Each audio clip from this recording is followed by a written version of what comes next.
All right, here it is, the big kahuna, trigonometry. Okay, we're going to talk about trigonometric ratios. Okay, and we are going to, now where's the eraser? Yeah, oh, found it. Okay.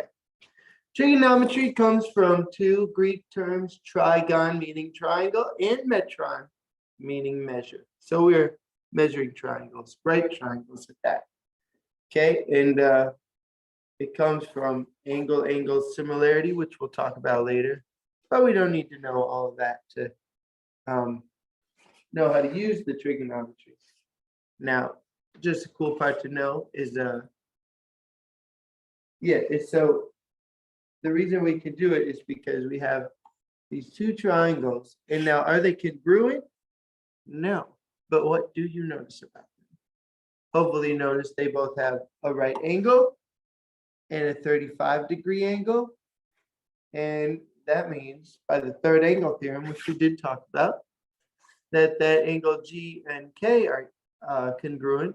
So these triangles are not congruent, but they do follow that angle, which means even though they're not congruent, they have the same shape.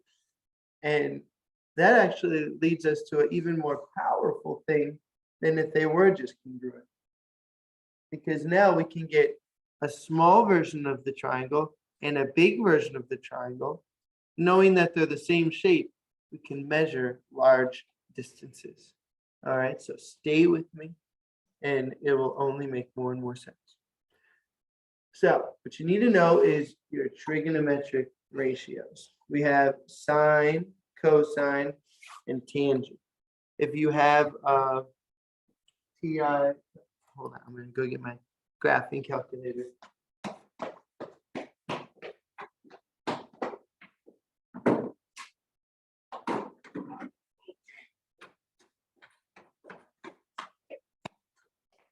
If you have the graphing calculator, you may have noticed that it says sin, cos, and tan. Now that's not sin, that's sine, cosine, and tangent.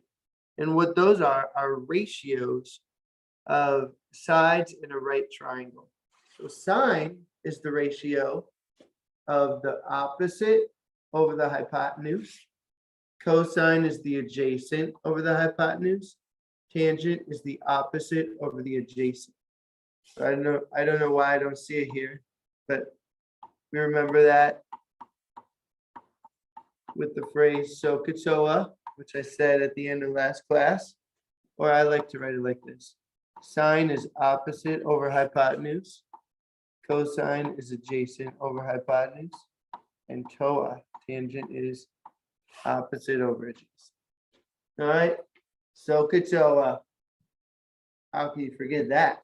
It's a fun word to say. So what do? We've got to find, let's do our first guided practice. Find the sine of J. So what does that look like? Sine of J. Okay, so here's angle J. So what I'm going to do is, the first thing I'm going to do is label sides opposite, adjacent, and hypotenuse. I always label my hypotenuse first because it's across from the right angle. So that's my hypotenuse. And then I look at the angle in question. That's angle J, right? So angle J, one of the sides is the hypotenuse. The other side is the adjacent. It's always that way. One side of the angle is the hypotenuse and the other is the adjacent. Because some people have trouble knowing what is the opposite side. Not me. I always look across the figure and like, the side across is the opposite. But if that's difficult for you, just know that everybody knows what the hypotenuse is. That's the one across from the right angle. That is usually the easiest one to identify. So we'll start with that. Then the adjacent side is the other one that borders the angle that only leads to the opposite. we think about it that way, maybe all be able to label the sides. Because once you label the sides, it's going to be pretty easy from there, as long as you remember. Sohcahtoa. Sohcahtoa. All right, so the sine is the so part. So that means we want to put the opposite over the hypotenuse. So the sine of j is the fraction 5/13. What is the cosine of j? That's the the adjacent over the hypotenuse, the fraction 12/13. And so we got that, we got that. What's the tangent of j? That is the opposite over the adjacent, which would be 5/12, 5/12. And then how about the sine of k? Well, now we better do this one in another color. Okay, so now I'm just gonna have to go ahead and redo everything now, because now we're talking about angle K. So with respect to K, well, the hypotenuse is still the hypotenuse, but now the adjacent side has changed. Now the adjacent side is 5, and the opposite side is 12, because now it's all about angle K. All right, so what's sync? What's the sine of K? All right, so the sine of K is the opposite, 12/13. Okay, what's the cosine of K? Cos. Cosine of K, adjacent over hypotenuse, is 5/13, 5/13. And the tangent of K, tang, what's tang? Is 12/5. And hopefully you noticed something that is, hey, Mr. Brown.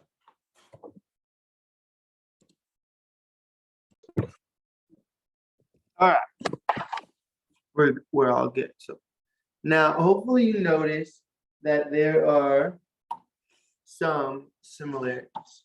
So the sine of j, 5/13, is the same as the cosine of k. That same thing happens with the cosine of j.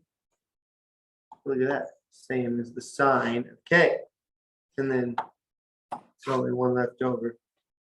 And they are opposites, or they're reciprocals. All right.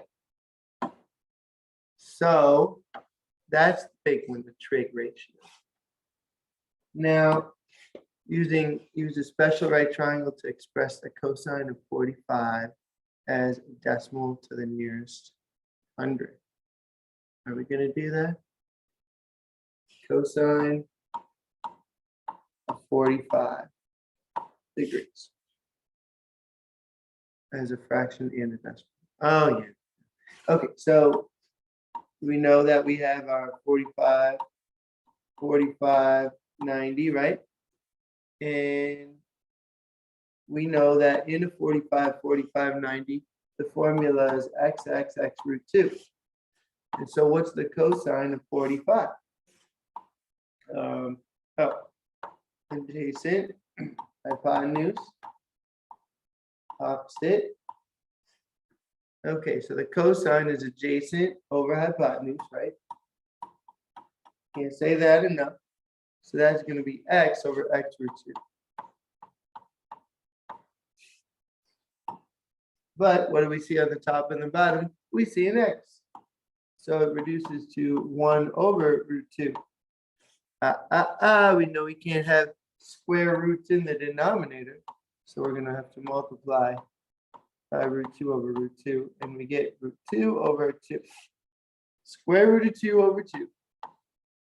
All right. So that is a well-known fact, actually, that the cosine of 45 degrees is equal to the square root of 2 over 2. I even have the decimal memorized as 0.707. Okay, so we'll talk more about that. But just to know that all your special right triangles have really important fractions for later. But for this section, this is the kind of thing that is more important to me. Right, that we would be able to solve special electronic. This is the last one too. Ooh, inverse. Okay. Now don't you worry. We're only doing this one section because you can see it's quite long. Okay, so we are going to find x to the nearest time.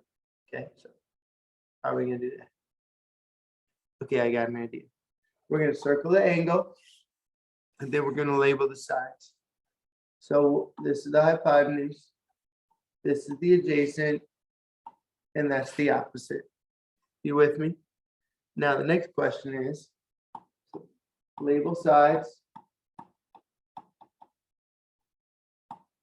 determine ratio. So what should we use? Sohcahtoa. Well, we have the adjacent side. We want to know the opposite side. And the hypotenuse is not part of that question. It's not the side we're given. It's not the side we want to know. So O and A. Which ratio connects O and A? O and A. It's TOA. All right, so we want TOA. So we're going to use the tangent 25 equals O over A, X over 18. And usually what I have the classes do is put the ratio over 1, and then we'll just cross multiply. X times 1 is X, and then 18 times tan 25. Now what we do is we go to one of my favorite websites, Desmos.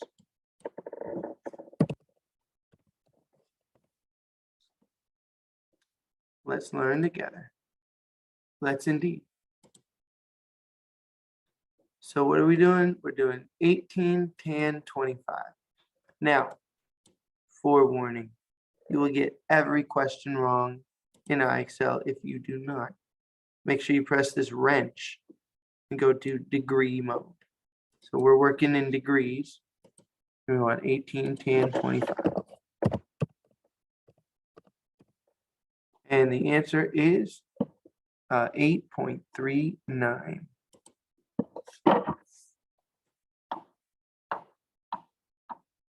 Approximately, right? So that's how we do that. But guess what? Once you know how to do it, we're going to do the same thing for all of them. So the third step was to cross multiply. Go to Desmos and star, star, star. Make sure you are in degree mode. All right, so let's try 3B. We have angle 70, hypotenuse adjacent. Don't care about the, that's confusing. All right, so which ratio is the hypotenuse and the adjacent? That is cos. So I'm going to write cosine of 70 equals 15 over x. Put the ratio over 1 and cross multiply. And I get 15 equals x cosine 70. Now, the x is on the side of the cosine 70. So what we want to do is divide by cosine 70. And so in Desmos, we're going to put 15 over cosine 70.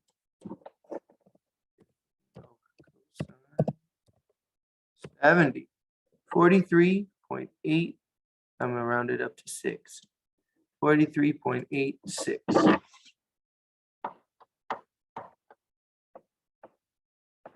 All right. And that's how you do that. Okay, so you can try 3C and you can post in the organizer. Ooh, and look at that. It looks like it might be, and it is a 30, 60, 90 triangle hiding in the trig section. Okay, and this is so long. All right. So that's going to be the first part, and then we will do the second part. We'll do 2, example 4, 5 as review the first week after break. Okay, and if you want to do that now, you're more than welcome. But we'll stop at what we did so far. So the IXL, let's look at IXL. What are we going to do this week?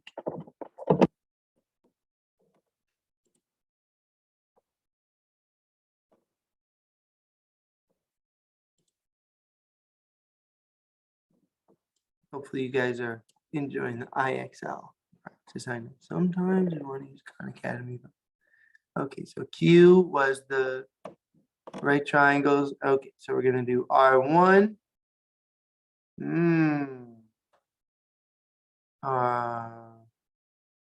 Well, why don't you try to figure out, we're going to skip 2. We'll do that next time. And R3.